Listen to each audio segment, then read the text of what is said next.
Hello and welcome to Crime Watch Daily Updates. I'm your host, Anna Garcia. There are some people who have bad luck that follows them wherever they go. It certainly seemed that way for Karl Karlsen. On January 1st of 1991, Karl's 30-year-old wife, Christina Karlsen, died in a house fire in their California home. Karl and their three kids managed to escape the flames and move to upstate New York with the $200,000 that they received from cashing out on his late wife's insurance policy. Now, once in New York, he remarried. He married a woman named Cindy, but tragedy seemed to follow Karl. His beloved horses died in a barn fire, and in 2008, his son Levi was crushed while working on a truck. Karl's car even mysteriously just blew up one day.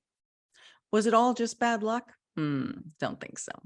Just before Levi died, he and Karl signed a hefty life insurance policy that named Karl as the sole beneficiary of Levi's plan. When he died, Karl received $700,000. Second wife Cindy soon learned that Karl took out a life insurance policy worth over $1 million on her, and that's when she realized that maybe all those deaths were not coincidental. Cindy contacted local law enforcement, and they provided her with a wire to record any damning statements. While at lunch one day, Karl confessed to pushing the truck on Levi, which Cindy caught on tape. Investigators in California reopened the case into his first wife's death, and they found it was not an accident. Karl was eventually arrested in connection with Levi's death, and in 2013 pleaded guilty to killing the 23-year-old. He was sentenced to 15 years to life. In 2020, Karl was convicted of killing Christina Karlsen and was sentenced to life in prison without the possibility of parole. Now, let's look back at the case that proved one man's series of seemingly tragic moments was hardly coincidental. Seneca Falls, a picturesque town in upstate New York. The kind of place where your luck can turn for the better. At least Karl Karlsen hopes so. And he has made a pretty good life for himself here with his second wife, Cindy, and three kids. When I first met him, he seemed like a very doting father. He seemed very engaged in his children's lives. The same kids he saved from a raging house fire that tragically took the life of his first wife, Christina, back in Northern California. He had showed me an article in the newspaper out in California they had written and calling him a hero for saving the children. Did you see scars from burns on him? No, I saw no scars.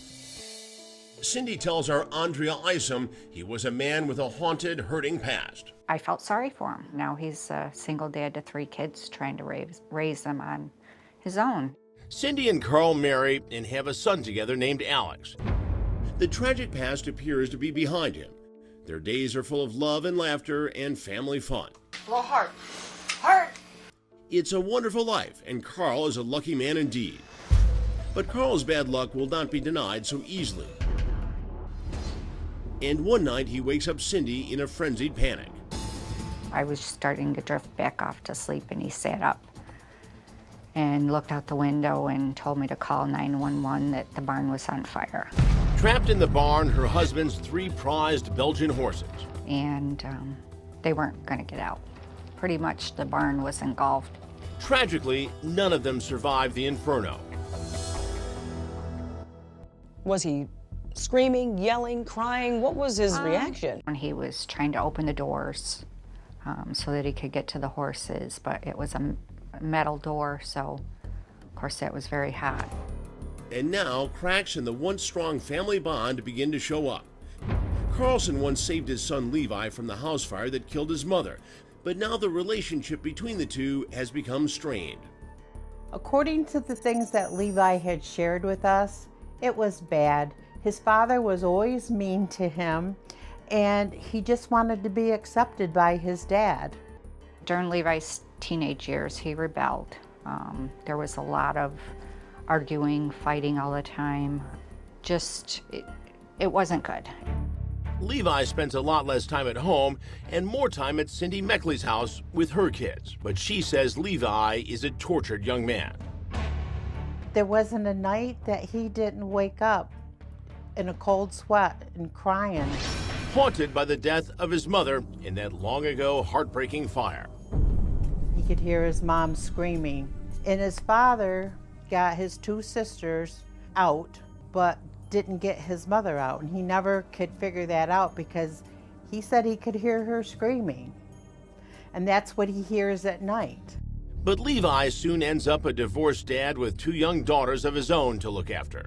And his stepmom says he also tries to mend fences at home. Levi was always seeking Karl's approval. Seemed like he wanted to turn his life around and start living the right path. Karl starts paying Levi to do odd jobs around the house. One day he gives him $50 to do some work on his truck. Karl said he was going to go out and tell Levi that we were leaving. No, nothing seemed odd. Karl came and got in the car and we went. 4 hours later they return home and Cindy says Karlsen heads into the garage to check on Levi. And then he comes running out with horrific news. He was banging on the side of the house, banging on the windows, telling me to call 911.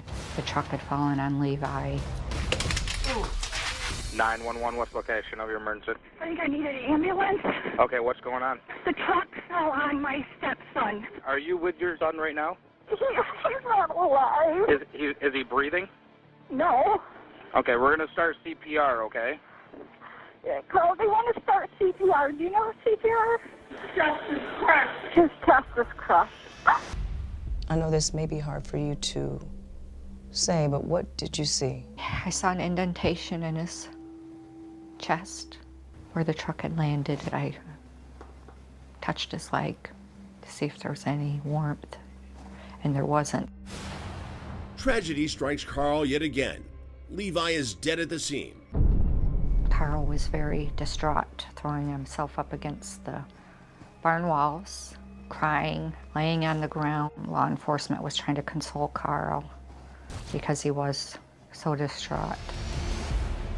Cindy Karlsen's stepson Levi is dead, crushed under the truck he was working on in his father's garage. Sadly, it's the type of tragedy that's not unheard of in this part of the country. An agricultural area, farm accidents are not uncommon here, and it didn't appear to be anything but an accident.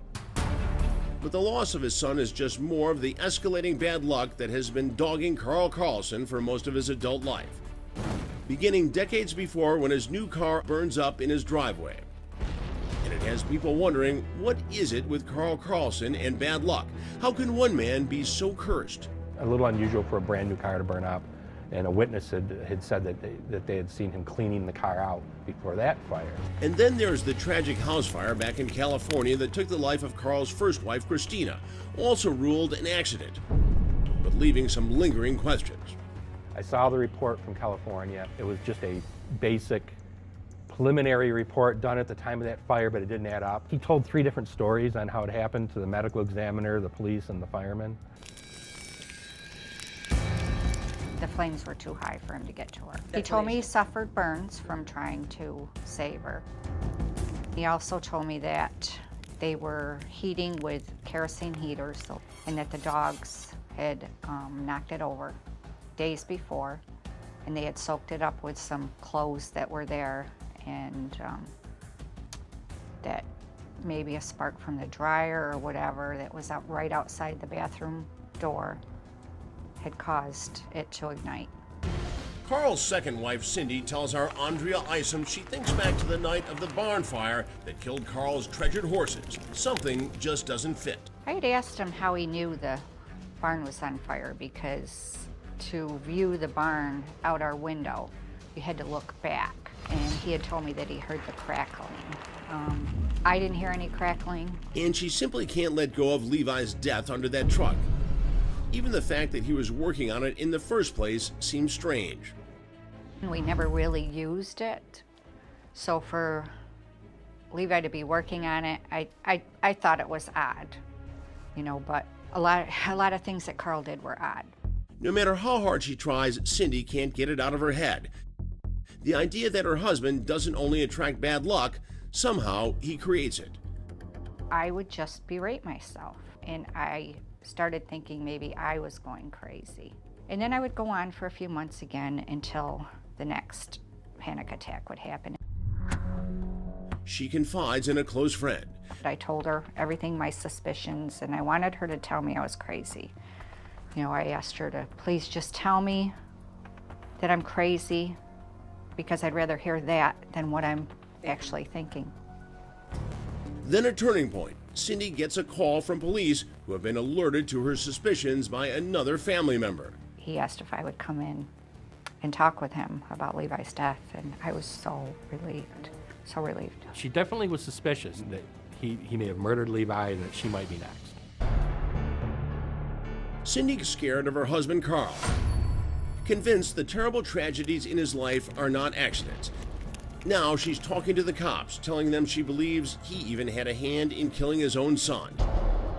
It just seemed like too many things happened to Karl, and he was involved in some way. Fearing for her own safety, Cindy tells our Andrea Isom she took her young son, Alex, and left the home she shared with Karl. I had just been so tired of being terrified all the time that I decided to take Alex and just go and hide out. But Karl wants to patch things up, and Cindy comes up with a plan to get to the truth. I told him that I could only get back together with him if I felt he had been telling me the whole truth. But if he wasn't going to confess to me, then we had no chance of getting back together. She agrees to meet Karl at a restaurant for lunch. She's wearing a homemade wire to get everything on tape. It was a little voice recorder, so I just stuck it in my bra. And what she says she hears stuns her beyond belief. He told me that he pushed the truck. I asked him if it was hard to push. He said no. He gave me a demonstration of what it was like. He said then he saw the opportunity and took advantage of it. An astonished Cindy rushes the recording to police, but they don't hear the same thing. In fact, they hear nothing but noise. The recording didn't come out. You couldn't make out anything. And now cops find themselves at a crucial turning point in this growing investigation, and they need Cindy to go way out on a limb once again. It was dangerous. She agreed to meet him under controlled circumstances, wearing a wire, and seeing if we could recreate that conversation and get it documented where he talks about Levi's death. Cindy meets Karl one last time at Abigail's restaurant. This time she says he's leery, but she keeps it together. He was suspicious that he was being taped, and I did offer for him to look through my purse. He declined, and I think that was enough to maybe make him feel a little more trusting. I asked you if you pushed the truck, and you said yes. I didn't push the truck, I said, but I said I took advantage of the situation once it happened. Karl, you told me that you didn't set it up that way, but when you were in there, you saw the opportunity. No, after it had happened, then I panicked and saw the opportunity. He saw the opportunity? It's a shocking admission, one that takes even police by surprise. When he said he saw the truck on top of the jack with Levi, he saw that as an opportunity. This is a parent talking about their child, referring to their death as an opportunity. There's no way you can spin that to be anything other than cold-hearted, no empathy. He obviously didn't feel bad about that death at all. Now, police do a full-scale investigation into Karlsen's alleged episodes of bad luck, and the results are jaw-dropping. Levi had actually, through work, signed up to do a life insurance policy, and he made Karl beneficiary because he didn't trust his ex-wife to handle any money for the girls, and that made sense to me. That's right. The seemingly accidental death of the child he once saved from a fire put $700,000 in Karlsen's pocket. The medical examiner signed off on it. There was no autopsy, and the case really is closed at that point as an accidental death. But it's about to be reopened, and cops also take another look at the fire that killed Karlsen's first wife in California. That tragic death was ruled an accident too. Suddenly a terrifying pattern emerges. Cops find out Karlsen also took out a $200,000 insurance policy on her life. This is a man who's working at maybe minimum wage at best. He's not making a lot of money, and it's taken out within a couple of weeks of the death.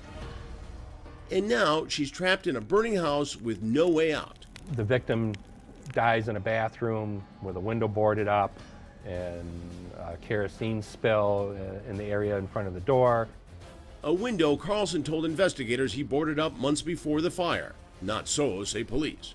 We know from witnesses that it happened probably that morning, if not the day before. And it seems to police that Karlsen's bad luck is always followed up with a check from an insurance company. He received $700,000 when his son died, $200,000 when his first wife was killed in the fire, $115,000 collected on the barn fire that killed his horses, and $10,000 from that new car that blew up, for a grand total of more than $1 million. Cops now know one thing. They want to talk to Karl Karlsen ASAP. What killed him? The truck. As it turns out, Karl loves to talk. How'd the truck kill him? It landed on him. But that story changes as cops slowly grind him down after hours of interrogation. I could not kill him. Or take his life, do whatever. I couldn't. I love that kid with every part. There's no way that that's true. There's no way that if you love him that much that you walk out of there and let him lay there for 4.5 hours. I know I walked away from him. Yeah, after you pushed the truck. Yeah, you did. I opened the truck door because I had to get inside to move the linkage for the truck. And when I did, it tipped and it just fell over. So the truck fell on your son, and instead of jacking it back up, you ran. It didn't register. It just blanked. So I just got the hell out of there like a kid that threw a window through a glass or something and didn't want to get caught. But cops believe Karl did want to get paid. Remember, he's the sole beneficiary of his son's $700,000 life insurance policy. It had nothing to do with insurance policy. Nothing. I never even thought of it at that time. I just thought, oh, Do you think that I believe that? Not only do you run, you don't run and go in a panic. You get in your car calmly and say to your wife, hey, hon, are you ready to go to the funeral? I say, so the brutal truth, were my words to him, is that you caused the truck to fall on him and you left him dying on the floor. And he says, yeah, that's what happened. The bombshell confession leads to murder charges. We're at the stage where this is depraved indifference murder in New York, which is the same as intentional murder. And now on the eve of his murder trial for killing his son, another shocker. Karlsen is the one who calls the cops. Well, I run up there not even having any idea what this is going to be about, and he's decided he's going to plead guilty to the murder in the second degree. And to make that plea official, he has to answer a few questions. Did you know that when you enticed him underneath this truck, you were putting his life at risk? Yes. Did you cause the truck to fall on him? Yes. Did you leave while he was still alive, knowing it would result in his death? Yes, and he's talking like it's the weather. Guilty for murder in the second degree. Karlsen is sentenced to 15 years to life behind bars. He's dead to me. I don't think there's anything that I could say to him that would make him feel guilty or remorseful. He does not have those feelings. But Karl's real bad luck is just beginning. Now the state of California makes its move, charging him in the murder of Christina in that fatal fire. I don't think he has any empathy in him at all. He's a scary individual. Karlsen has pleaded not guilty to that charge, but believe it or not, there are more shocking revelations. Second wife Cindy says Karlsen may have been stopped in the nick of time. It turns out he had also taken out life insurance policies on Levi's kids, $350,000 apiece on his own grandchildren without the knowledge of their mother. We know that he had a rather large life insurance policy on both of those. It was over $350,000 on each child. To Cindy, it's like something straight out of a horror movie. At the time that him and I had separated, was adamant that he was going to get my granddaughters for visits.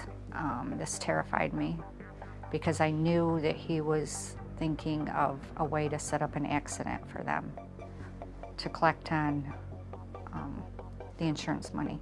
A couple days before Christmas, Levi's widow brought the two grandchildren here to our office, and she said, I wanted my daughters to meet the officers that saved their lives. So I'll always remember that. And Cindy has great cause for relief for herself.